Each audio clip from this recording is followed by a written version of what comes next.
mbote na bino panso bino nyonso bozola na biso na ngonga oyo na Samash Santé na yambi bino na kombo na Yesu Masia nazana esengo lisusu kozonga na émission ya Samash Santé après si longtemps et lelo tozoloba toujours na oyo etali santé na biso. Bonjour à vous tous, très chers téléspectateurs de notre émission Ça marche santé. Ça fait très longtemps que nous sommes vus et je suis encore heureux de vous revoir aujourd'hui. Nous allons encore parler de ce qui concerne la santé. Bien-aimé, Molingami, dengue na lobaka toujours souvent. Tel que je l'ai souvent dit, tu peux avoir tout. Et je dis bien tout. Si la santé n'est pas bonne, tout ce que tu possèdes et perd sens. Perd son sens. Autrement dit, santé la santé est plus importante que tout. Avoir toutes les richesses, mais maladies. Même si tu as la richesse, comment vas-tu en jouir? Tu manges dans restaurant les plus belles du monde, les plus grands. Dans les meilleurs restaurants du monde. Mais pas ces autres quelque part. Mais avec des douleurs dans le corps. Tu es dans une très belle voiture. Jet privé même si tu as ton jet privé. Mais yo wana passe na passe. Mais avec des douleurs dans le corps. À quoi bon? Tinani. C'est pour dire. Bonakoloba. Santé est incomparable. La santé est incomparable. Elle est importante. Pour les caillons. Plus que tout. Et l'homme sage doit faire tout pour garder santé. Et ce qui et si nous voyons dans les Écritures, Zambé akelaki mutute abela bela. Dieu n'a pas créé l'homme pour qu'il soit maladif. Zambé akelaki mutu. Dieu a créé l'homme na elili nae, à son image, na ressemblance nae, à sa ressemblance. Asali mutute d'ailleurs, ce qui est na Genèse, na histoire de la création. Si vous lisez dans l'histoire de la création, il n'y a pas de provision. Asalaki provision te pour la guérison. Pour na lobiko. Na jardin d'Éden. Dans le jardin d'Éden. Parce que baza créé une image ya Zambé na ressemblance ya Zambé. Bakelami na lilingi na yepe lolenge ya Zambé. Mais kasi quelque chose se passe. Et l'homme comment ko esalemi? Oye kitisi l'homme qui a rabaissé l'homme na état Zambé atiaki. À l'état où Dieu l'avait placé. Masume kotina mokili. Les péchés est venu dans le monde. Et à partir de là, kobandawana maladie peut écouter. Les maladies ont commencé. Jésus est venu. Il est venu nous délivrer de ces choses. Aujourd'hui, avec la révélation qu'il faut, on peut vivre en bonne santé. Il y a des gens, les bien, lobby hôpital. Les bien, lobby hôpital. Mimi azongi na ndaku bazongi siye. Vi na ye mobimba. Soit aza condamné na eloko moko boye il faut amela chaque eza malamte. Ça c'est pas la santé. Muto azali condamné komela kisi tongo poko mikolo nyonso wana eza zoto kolongono malamute. Mais je suis venu de partager. Mais je viens partager avec vous qu'avec Dieu Nanzambe tout est possible à celui qui croit. Nyonso kosalema na oyo ndimi. La première des choses que nous allons voir aujourd'hui, les plans de Dieu pour l'homme, à ce qui concerne la santé. Dans Genèse chapitre 1, dans Genèse chapitre 1, Dieu a créé l'homme de dominer. Total la révélation. Voyons cette révélation. Parce qu'il y a la place de la foi aussi pour vivre dans bonne santé. Après, nous allons aller dans ce qui concerne la foi. Genèse. Genèse. Chapitre 1. Chapitre 1er. Verset 26-27. Genèse chapitre 1er, verset 26-27. Version d'Arby. Et Dieu dit, faisons l'homme à notre image, selon notre ressemblance, qu'il domine sur les poissons de la mer, sur les oiseaux des cieux, sur les bétails, et sur toute la terre. Merci. Et sur tout animal sur la terre. Qu'il domine. Et là, on a la Bible dit, Bible lobby, il a dit, et Dieu dit, faisons l'homme à notre image, selon notre ressemblance. Alors, qu'il domine sur les poissons de la mer, sur les oiseaux des cieux, sur les bétails, sur toute la terre. Dans la notez sur toute la terre, sur toute la terre. Ata microbe sur toute la terre. Et sur tout aliment rampant qui rampe sur la terre. Verset 27. Et Dieu créa l'homme à son image. Il le créa à l'image de Dieu. Il le créa mâle et femelle. Et Dieu les bénit. Et Dieu leur dit, fructifiez et multipliez et remplissez la terre et l'assujettissez. Et dominez sur les poissons de la mer, sur les oiseaux des cieux, et sur tout être vivant qui mure sur la terre. Dominez sur tout être vivant qui se met sur la terre. On doit comprendre. On doit assimiler cette révélation de la domination. Il est un missionnaire que Dieu a envoyé quelques années. Dans le 19e siècle. Aux environs du 19e siècle. 18-19 siècle. En Afrique du Sud, John Gilek. En Afrique du Sud. Un missionnaire. Tango a commis en Afrique du Sud. Quand il est arrivé à un moment, virus il y avait un virus plus grave que SIDA. Qui était encore plus grave que le SIDA. SIDA, les gens vivent pendant 20 ans, 25 ans, 30 ans. SIDA, quand même 30 ans. Virus, ce qui a attrapé moto. Ces virus, quand il t'attrape, il naît. Dans 1 heure, tu meurs. Naba croix rouge, bazoa kozwa ebembe ya batu. Moi basa les ati parce que ba croix rouge tout qui va même bébé kaba, il ne paye pas à contacter en akufi. Même les secouristes n'arrivaient pas à bien travailler parce qu'on risque d'être contaminé et mourir. Quand je lis la biographie de cet homme, biographie à Motoana, et Tchakangai yeke petsaka moto na kati esprit na. Cela enflamme mon esprit. John Gilek AFC Bango, il leur a dit que nous avons un esprit régénéré. Dieu nous a créé de dominer. Il a amené ses fils à c'est eux qui devenaient la croix rouge. Ils prenaient les cadavres. Mais ils ne mouraient pas. Qu'est-ce que tu fais? Nous avons un esprit de domination na kati na biso. La Bible dit dominer sur toute la terre. Nous sommes créés à l'image de Dieu, à sa ressemblance. C'est-à-dire Zambe azazambe oyo azali likolo ya nyonso. Dieu est un Dieu qui est souverain au-dessus de tout. Voilà. Il domine surtout. Et à Salibiso Lokolaye. Il nous a créé à sa ressemblance. Nous allons voir aujourd'hui. C'est-à-dire, ce qui nous manque de révélation de qui nous sommes.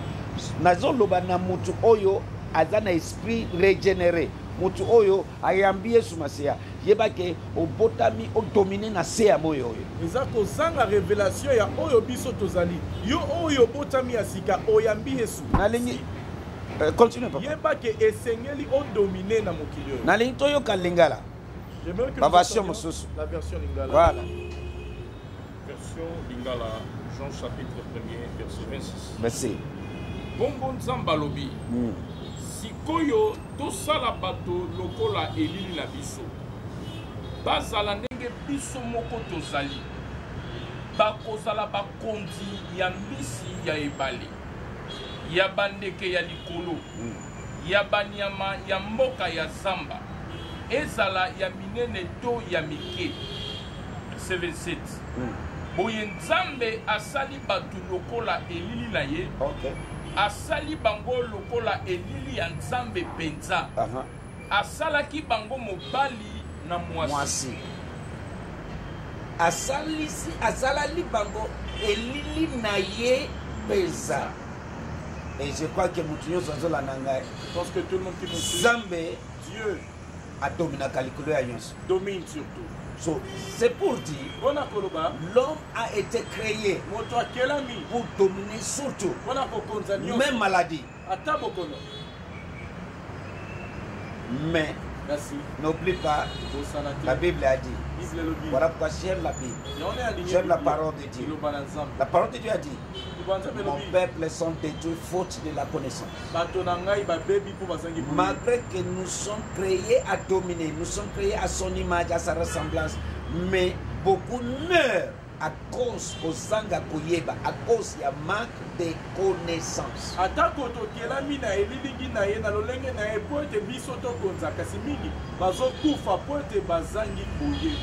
Aussi à 4:6 Salomon. Mon peuple périt, détruit, faute de la connaissance. Malgré que Dieu nous a créés à son image. Zambé avait la caché. Dieu ne tombe pas malade. Zambé en bonne santé. Il est un Dieu en bonne santé. Selon la parole. Voilà pourquoi nous devons donner la volonté de Dieu. C'est ce qu'on va regarder aujourd'hui. Si tu veux dominer sur les maladies, parce que dans tout le monde est le côté, la maladie grave, selon la prophétie biblique, des pires virus, il y a sida ou exemple, et pour la paix, pire, dans minute, ok, mais, baoui bakolonga, baoui babiebi, baoui bazotambo, na kati na révélation, il y a nouvelle identité na bango. Denge, ndeko, Alain Moloto ayeba kibiso, identité ya mokozi, identité ya mokozi. Voilà. Il y a des maladies qui arrivent, qui sont même pires que Ebola et le sida. Et seuls les gens qui connaissent leur identité pourront vaincre ces maladies. Est-ce que tu peux lire pour moi? Osée 4, oui. Verset 6. Version d'Arnaud. Oui. Mon peuple est détruit, faute de connaissances. Mon peuple est comment? Détruit. Il n'a pas dit le monde est détruit. Il s'adressait à son peuple. Qui est son peuple? Ceux qui ont reçu Christ. Selon sa parole. Ceux qui vivent selon sa parole. Ceux qui ont déjà l'Esprit Saint en eux. Voilà. C'est possible aux amours mais aux souffrir makamusu c'est sengeli au souffrir. Parce que aux angi koyeba. Aux amis koyeba. C'est possible que tu sois enfant de Dieu, mais que tu souffres d'autres choses que tu ne devais pas souffrir. Pourquoi? Tu manques la connaissance. Or, il n'en devait pas être ainsi. Vivre en bonne santé. Tu devais vivre en bonne santé. Émission Sama Santé, toujours partager vivre en bonne santé. Pourquoi dans cette émission Sama Santé, nous partageons tout ce qui va nous aider à vivre en bonne santé. Première chose. Je vous montre que nous sommes créés à dominer sur toute la terre. Toute la terre. Mais à dominer sur toute la terre. Mais c'est ce qu'il a dit. Et c'est possible. Tout ça va témoigner.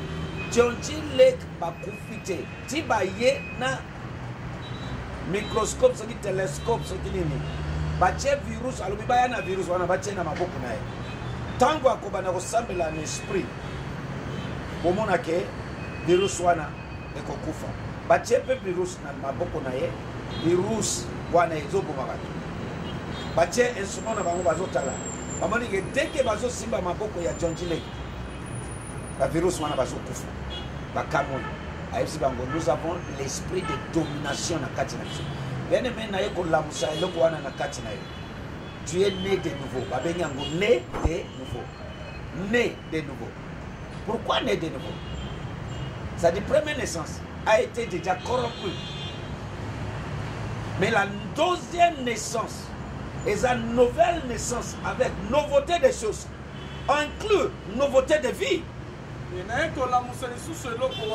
Exemple à John Gillette, pendant qu'il était dans les champs où il y avait des virus, il a demandé qu'on amène une cellule qui était contaminée du virus. On l'a mis sur sa main. On a amené le microscope, on a pu voir clairement que le virus était en train de mourir. Pourquoi? Parce qu'il avait l'esprit régénéré, il avait la connaissance de cette identité-là. Mais nombre d'entre nous, religion. Nous mourons dans les religions. Nous ne connaissons ni la gauche ni la droite. Et celui qui connaît son identité, qui démontre la puissance de Dieu. Oh, notre Dieu, c'est un Dieu puissant. Cela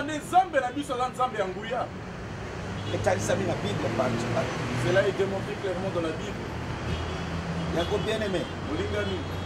Première chose, on vivre en bonne santé. Tu veux vivre en bonne santé? Yébake au botami au dominé sur toute la terre. C'est-à-dire, place nyonso au tambola, nase ya moyo oyo, babengi la terre. Au botami au dominé likolo ya nyonso. Sache premièrement que tu es né pour dominer sur toute la terre. Où que tu sois, aussi longtemps que c'est sous le soleil et sur terre, tu es appelé à dominer. Nasunga kondima nayo. Que j'aide un peu ta foi. Tala l'homme naturel. Tala moto normal boy. L'homme non régénéré. Moto oya yambi suta botami asikate.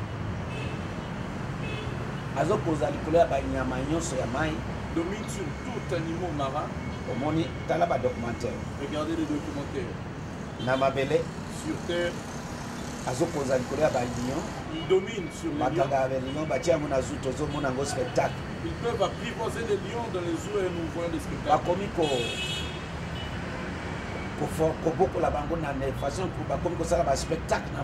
Ils élèvent des lions même pour faire des spectacles avec eux. Ils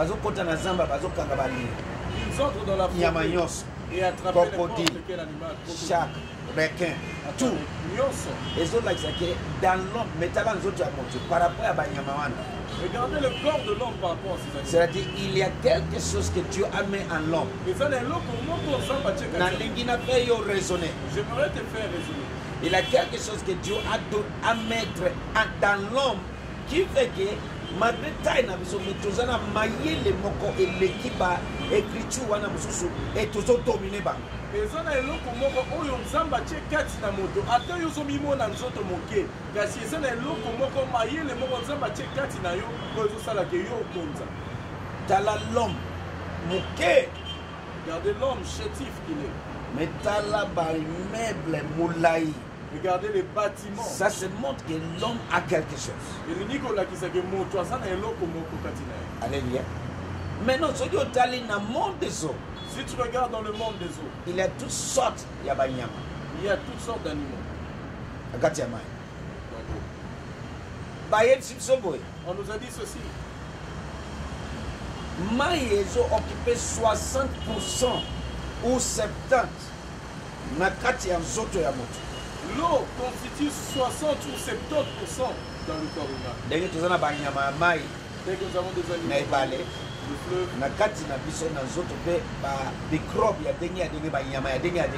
en nous aussi il y a divers types de microbes dans l'eau. Si Dieu a dit dominer sur toute la terre,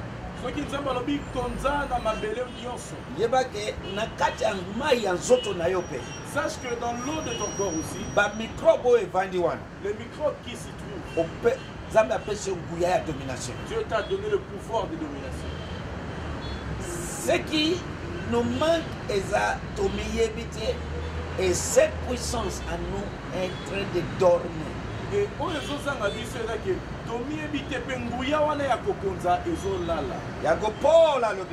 pourquoi Paul a dit, réveille-toi, toi qui dors. Tu es créé pour dominer. Notre première parole, Bakoisami, Baperti Nguyawana, Adam, Mais la deuxième Adam, qui est Jésus, et va nous restaurer cette force, cette puissance de domination. Aujourd'hui, nous paix et ça possible et ça faisable au point pour vivre vie à domination, même du la maladie. Tata na biso ya liboso Adam ye apumbisaki aperdaki nguya wana kasi Adam ya mibale Yesu Masiya ayaki mpona korestore mpe lelo okoki kodomine likolo ya maladi ya ndenge na ndenge. Tozotala, nous allons voir selon 1 Jean, on a l'accès que Yesu aye ko restaurer biso. Jésus est venu nous restaurer. Nguya ya domination. Le pouvoir de domination.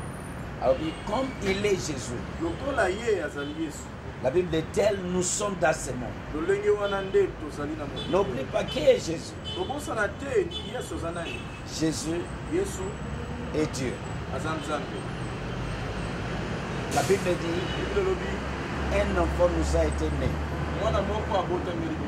Un fils nous a été donné. On appellerait son nom Dieu fort, Père éternel. Qui? C'est Jésus. Emmanuel et Lobini. Emmanuel veut dire quoi? Dieu parmi nous. Qui est Emmanuel? Jésus. Le créateur de l'univers. Il est venu dans le monde pour nous montrer comment vie à domination ici. Une vie de domination. Le travail que j'ai fait, vous aussi qui croyez en moi, vous en ferez même plus. À dominer qui sur la terre. Il a dominé sur la terre. À démontrer Nguya. Il a démontré la puissance. Il a guéri les malades. Il a fait divers choses qui démontrent sa domination. Bien aimé. Deuxième naissance. Et sa naissance n'a domination totale. C'est une naissance dans une totale domination. C'est pour cela que la connaissance est très importante.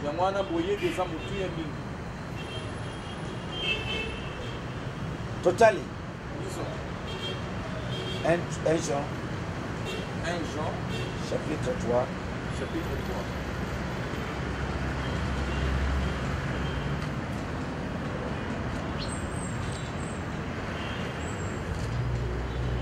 Alors, il a dit, tel il est, tel nous sommes dans ce monde. Ce que mon 1 Jean chapitre 4 verset 17. Ouais. En ceci est consommé l'amour avec nous, afin que nous ayons toute assurance au jour du jugement. C'est que, comme il est lui, nous sommes nous aussi dans ce monde. Comme il est lui. Qui c'est lui-là? Jésus. La Bible dit, nous sommes nous aussi dans ce monde. Dans ce monde ici terrestre. C'est pour dire tel que Jésus a vécu ici sur terre, il a vécu en bonne santé. Apameli ba malade, abiksi ba maladie en bonne santé. Il a guéri diverses maladies, mais lui-même a vécu. Nous sommes appelés à vivre comme lui ici sur terre. Voilà pourquoi il faut chaque enfant de Dieu amiyeba azana lelo après la deuxième naissance. Voilà pourquoi il faut que chaque enfant de Dieu sache qui il est aujourd'hui après la deuxième naissance. Voilà, Yesu alobi, mon peuple sont détruits faute de la connaissance. Il a dit, Alléluia. Amen. Mais vous connaîtrez la vérité ça franchira. Version parole de vie. Merci, papa. Verset 17. Si l'amour est parfait en nous, nous pouvons être pleins de confiance pour le jour où Dieu nous jugera. Pourquoi? Parce que Notre vie dans le monde Voilà. ressemble à celle de Jésus-Christ. Alors, pourquoi notre vie dans le monde ici ressemble à celle de Jésus? Bomoi na biso awa ekokani penza na oyo ya Yesu.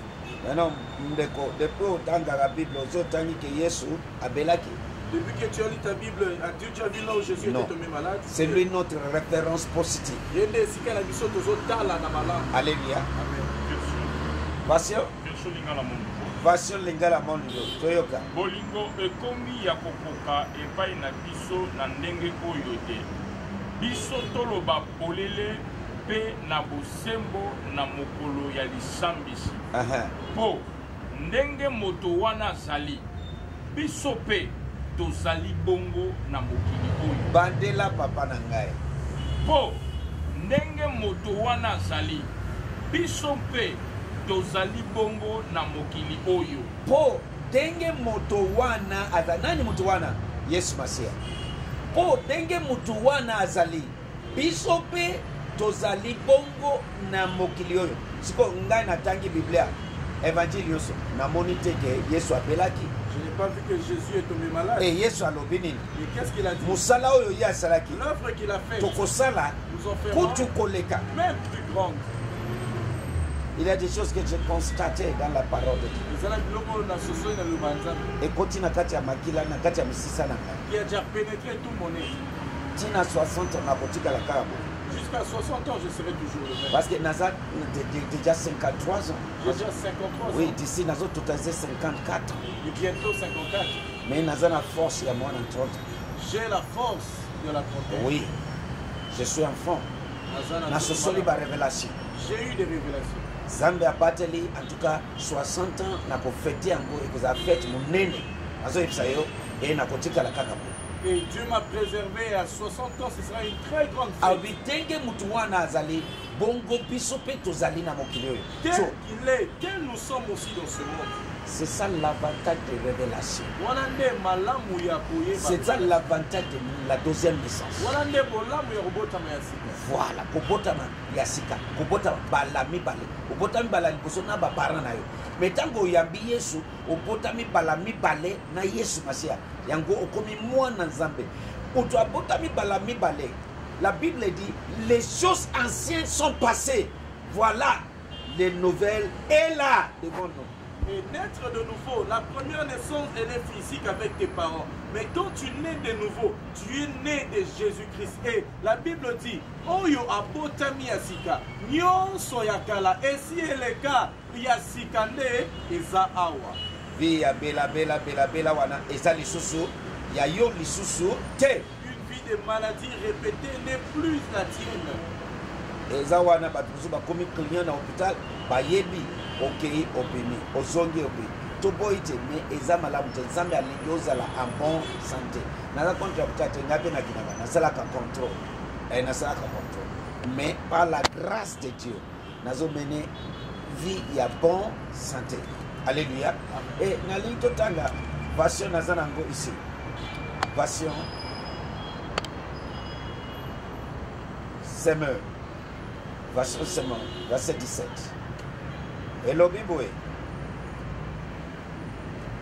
Et voici pourquoi l'amour se manifeste pleinement parmi nous. C'est pour que nous ayons une entière assurance au jour du jugement. Autant plus que notre situation dans ce monde est celle que Christ a connue lui-même. Celle que Christ a connue lui-même. C'est-à-dire notre vie dans ce monde est semblable à celle de Jésus. Mais, c'est total. Alors, Moussala ou Yoye Asala qui te sala pour te connaître. Yé a bela quitté. Asala qui a bon santé. Parce que Asa Emmanuel, Dieu parmi nous. Oh, on a quatre disciples. Asa va médecin. On dit Luc, Asa médecin. Mais, à vivre qui en bonne santé. C'est-à-dire nous aussi, on peut vivre en bonne santé. D'ailleurs, la Bible dit tout est possible avec Dieu. Et tout est possible à celui qui croit. Si nous colobano kontima mateya ya boye, ozo tima ba principe ya boye, oko vivre en bonne santé. Oh, ezatouwa na yo. or et la vérité. On peut tout faire contre la vérité restera toujours la vérité. Yango alobi okoyeba solo yebide kokangula yo. tokoki kosala nyonso contre vérité kasi ekotikala kaka vérité alobi ke bomoi na biso ekokani na oyo ye mpe alobi oyo asali biso mpe tokosala kati ya bayekoli na ye azalaki kutu na munganga Luc kasi na bible mobimba na évangile Jean Matthieu tina Jean tomoni te epai wapi Yesu atikali kobela atambala moko. Version BCC. alobi la perfection de l'amour en nous, c'est que nous soyons une confiance assurée au jour du jugement. Car tel est Jésus Christ, tel nous sommes aussi dans ce monde. Sont bien aimés. La deuxième naissance. Eza kobotama na kati ya vie ya domination likolo ya nyonso inclut la maladie. C'est naître dans une vie de domination totale incluse la maladie aussi. Yesu asi alobi ya. Jésus a déjà dit. Et ça le melayo lolenge oti. Qu'il te soit fait selon tu as cru. So, première chose que l'on dit. La première chose que nous avons dit. Accepter cette révélation de votre domination ici sur terre. Surtout, même la maladie. Deuxième chose, sache que vivre en bonne santé. Vivre en bonne santé est lié à ta foi, tout ce à quoi tu crois. Jésus a bien. Jésus l'a dit. Et pour ça, il te sera fait selon que toi tu es cru. La foi a sa robe. Nous parlons de sa marche santé. Santé qui marche. La foi est un rôle ce qui est en bonne santé. Et le condimi, c'est à quoi tu crois. C'est ce que tu vas vivre. On peut vivre au-delà de on peut vivre seulement selon Oyo Odimi. Tu ne peux pas vivre au-delà de ta foi. Ta vie est limitée à ce que tu crois. Vivre en bonne santé. Voyage na bonne santé. Le jour où tu pourras croire qu'un homme peut vivre sur terre en bonne santé, tu vas commencer ton voyage dans la bonne santé. Et dès qu'on dit qu'on peut vivre en bonne santé, il faut savoir ce qui est nécessaire. Et dès que tu crois que tu peux vivre en bonne santé, tu dois faire aussi Oyo et Segeli Kosala. Par principe, c'est belé tout ce que tu as dans sa santé. Oyo est allé nutrition, Oyo est allé exercice, le mystère du royaume, saint, la communion. Tous ces principes doivent être activés dans ta vie. Il faut que tu aies en pratique ce qu'on dit que santé divine est réelle. Et nous avons vu déjà quelques de ces principes dans sa marche santé. Par exemple, l'exercice physique, le mystère du royaume, le régime alimentaire. Tous sont nécessaires parce que la bonne santé est réelle. Nous allons lire dans Matthieu. Dans le livre de Matthieu. 8. Matthieu chapitre 8. Alléluia. Histoire à soldat centurion. L'histoire du centurion. Nous parlons de la foi. La première chose, dominion. La première chose, la domination. Maintenant, ta foi.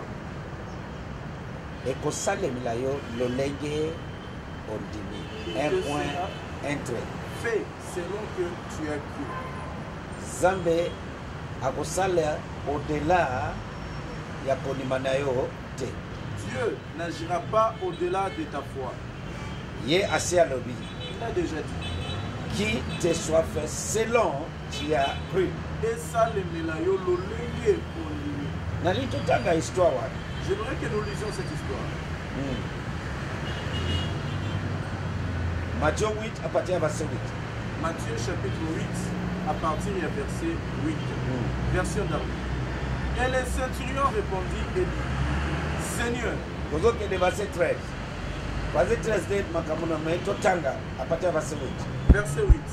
Le centurion répondit et dit, Seigneur, je ne suis pas digne que tu entres sous mon toit, mais dis seulement une parole et mon serviteur sera guéri. Verset 9. Car moi aussi, je suis un homme placé sous l'autorité, ayant sous moi des soldats. Et je dis à l'un, va, il va. Et à un autre, viens, et il vient. Et à mon esclave, fais cela, il le fait. 10. Jésus l'ayant entendu, s'en étonna et dit à ceux qui le suivaient, en vérité, je vous dis, je n'ai pas trouvé, même en Israël, une si grande foi. Verset 11. Et je vous dis que plusieurs viendront d'Orient et d'Occident et s'assiéront avec Abraham et Isaac et Jacob dans le royaume des cieux.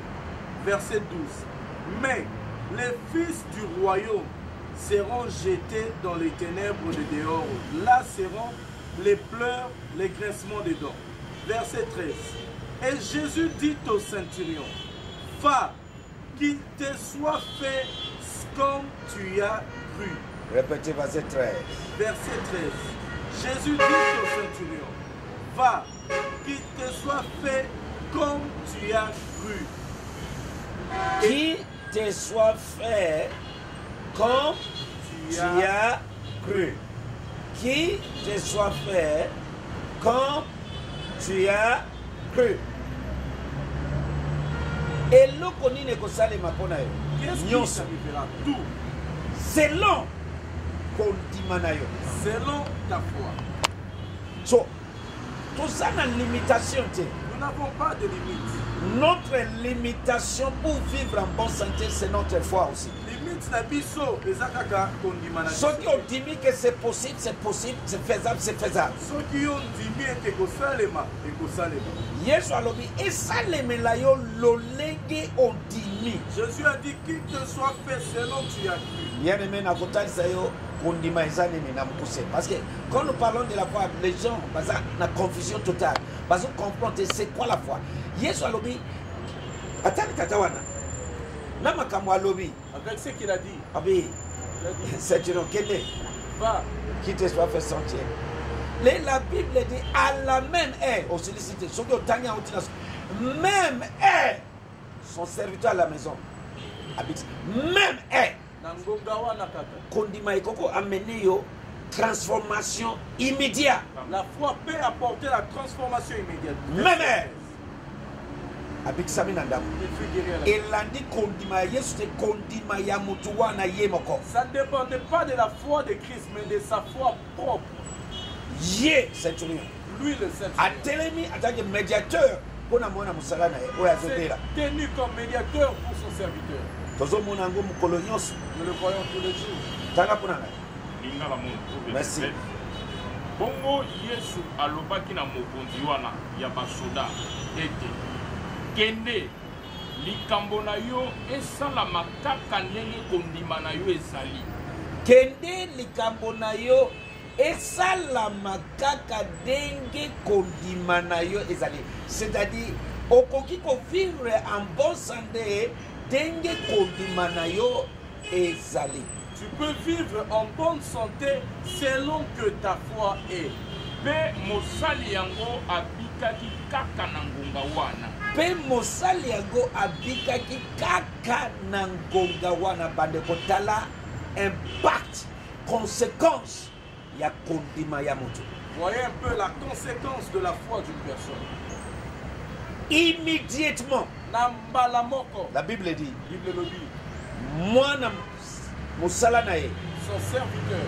Abikisami bala moko. Fut immédiatement guéri. Totala version mususu. Version français courant. Voilà. Verset 13.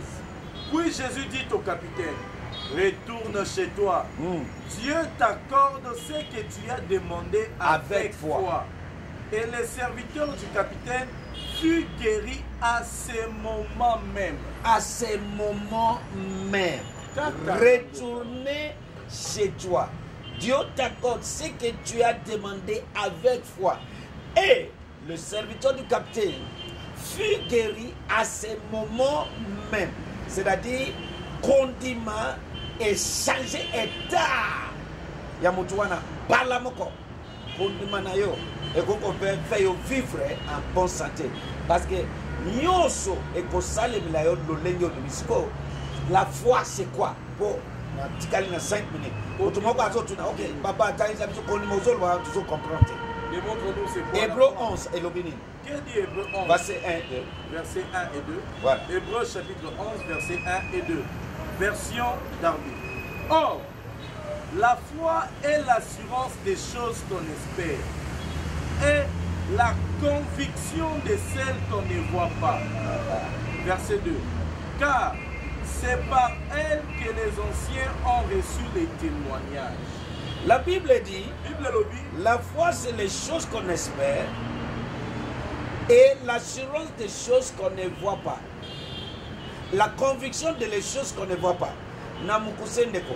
En bref, La foi, balobi, c'est les choses que on eza assurance ya biloko tozali kolikia.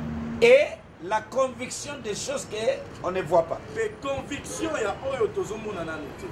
Na lingi oyoka J'aimerais que tu entendes konima c'est simple. la foi est simple. Yangoyo. Or la foi est l'assurance des choses qu'on espère et la conviction de celles qu'on ne voit pas. Bien aimé, Lingami, il y a verbe mibale. eza na ba verbe mibale. L'assurance des choses, l'assurance Assurance et la confusion. et conviction. Conviction. L'assurance des choses qu'on ne voit pas, Assurance ya les oyo choses qu'on espère tozolikia. et la conviction des choses qu'on ne voit pas. Mais conviction ya oyo L'assurance et la conviction. assurance na conviction. Qu'est-ce que la foi? Kondima eza La foi, kondima c'est l'assurance, eza assurance soit la conviction. to conviction. Je dis ceci. Na lobi boye La foi simplement dit. kondima na moko La foi c'est conviction. eza conviction. La foi c'est assurance. Eza assurance. La foi c'est certitude. Eza certitude. Et loko yo soza convaincu na ngona mutema na yo. Tout ce dont tu es convaincu, Okozwa. tu l'auras. Soki oza convaincu que la bonne santé est possible. Ce que tu as convaincu que nous autres corons les Oko vivre yango. tu vas le vivre. La foi c'est la conviction Kondima eza conviction. de ce qu'on ne voit pas. Ya oyo tozomona. L'assurance Assurance. de ce qu'on espère. Ya oyo tozolikia. Voilà. So bien aimé. Olingami. Simplement, Na mokuse. la foi c'est l'assurance et la conviction. Kondima eza assurance. Tango Yesu alobi esalemela yo lolenge ondimi. Quand Jésus a dit qu'il te soit fait selon Azoloba ta esalemela yo lolenge conviction na yo. il a dit qu'il te soit fait selon ta conviction. Qu'il te soit fait selon ta conviction. Et ça, les mélanges, le lingue conviction. Assurance. Assurance. Selon que tu es sûr. Dès que tu es sûr que on te salue. Dès que tu es sûr, cela va s'opérer. Tangapa. Vas-y. lingala mundu Merci. kondima ezaleli ya kozala na motema mobimba biloko oyo ozali koliki ya kozwa. Voilà. Motema mobimba. Ezaleli. Façon. ezali lolenge oyo ezali komonisa bosolo ya makambo atako ozali komona yango te. ezali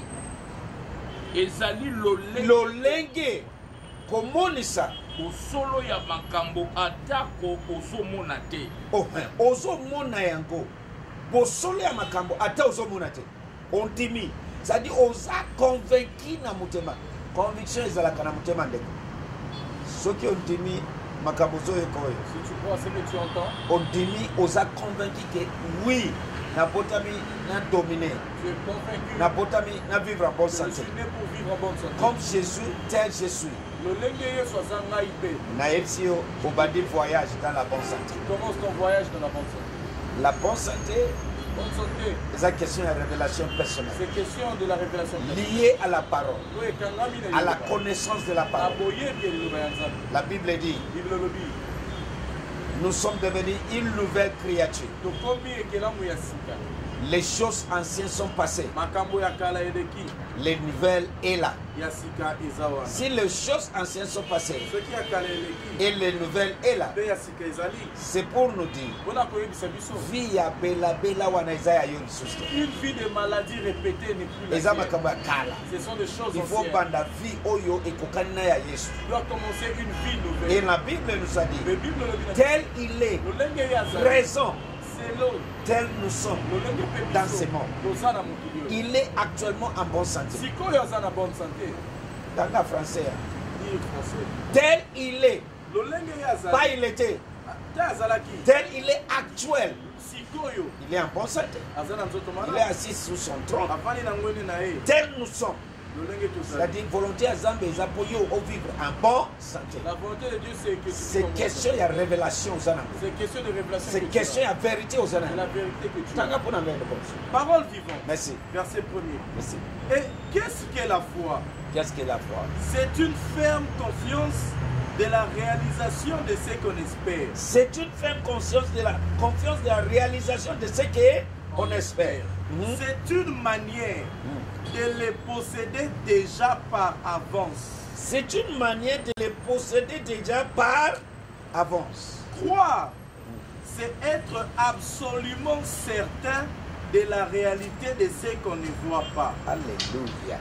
Croire, c'est être absolument certain de la réalité des choses qu'on ne voit pas. Vous voyez, clair, Polele, c'est facile. So, la foi, Kondima, c'est d'être certain ya Salapenda na de la réalité ya solo, de ce qu'on ne voit pas. Otozomona te. Va, l'Indien soit le et ça les mlayo le l'Indien Il te soit fait selon tu as cru. c'est-à-dire et ça les mlayo selon aux assure, aux ascertains, aux a convaincus. Qu'il te soit fait selon que tu es sûr, certain, convaincu. Et l'okoyo aux ascertains, aux a convaincus dans na mutima na yo Esaïe. Tout ce dont tu es convaincu dans ton cœur t'appartient déjà. Parole de vie à l'homme. Croire en Dieu, c'est une façon de posséder déjà les biens qu'on espère. C'est être persuadé que les choses qu'on ne voit pas existent vraiment. So, bien aimé, persuadé. Dès que vous avez persuadé na mutima na yo likolo ya eloko Esaïe. Dès que tu es persuadé sur quelque chose dans ton cœur, elle t'appartient déjà. So, la foi a son rôle à jouer pour vivre en bonne santé. Moi, je crois en bonne santé. Je ne confesse pas, je ne déclare pas avec ma bouche la maladie. Moi, je déclare, je ne peux pas tomber malade. Moi, je crois à la bonne santé. Je suis en bonne santé. Je déclare, je serai jeune premier. Je déclare ça tout le temps. Et je fais toutes les choses qui sont possibles pour vivre cette vie. Et aujourd'hui, je suis 53 ans par la grâce de Dieu. Et je suis comme un enfant de 35 ans. C'est parce que je crois et je vis ce que je crois.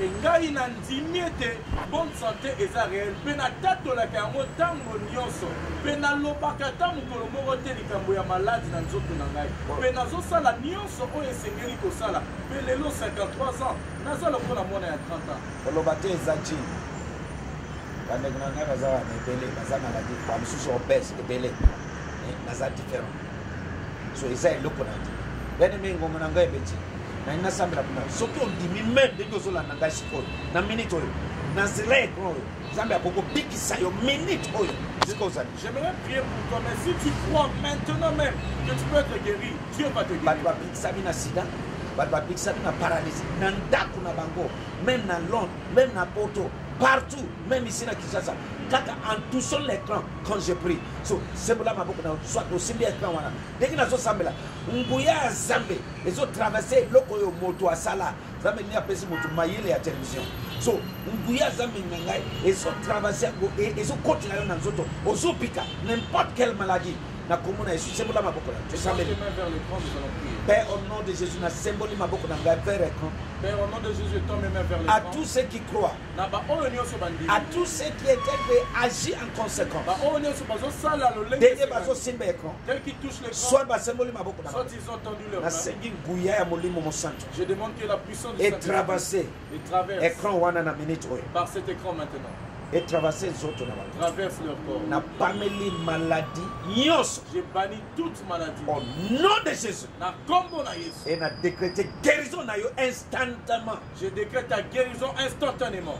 Na décrété guérison na yo instantanément. Ta guérison instantanément. Au nom de Jésus. Na kombo na Yesu. Yamba lobiko palamoko. Reçois la guérison Un directement. miracle créatif et salema. Bikamo ya mposa esalema. Ego imposé maboko na. Tel que tu as posé tes mains. Nguya zambe et traverser yo. Que la puissance de Dieu te Kobana na traverse. mutu. De la tête Sina makolo. jusqu'aux pieds. Yamba yango. Reçois.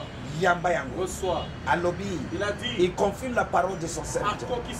Il accomplit ce que prédit son envoyé. Il a déclaré. Je déclare. Au Pikisami. Tu es guéri. Au Kangolami. Délivré. Maladie yoso. Toute maladie. Et la kelami ma paix. Et maudite de ton Au corps. nom de Jésus. Na kombo na Yesu. Yo yo uzatia maboko wana. Toi qui poses ses mains. C'est pas par hasard Eza hasardé.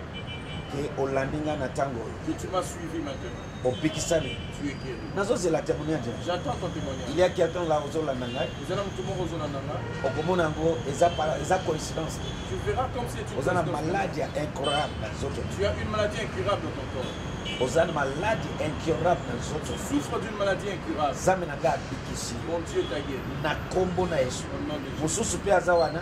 Tu as un autre Ozana problème. problème ya tension. Tu as un problème Que d'hypertension. Dieu tala tension na yo omoni ke ekiti.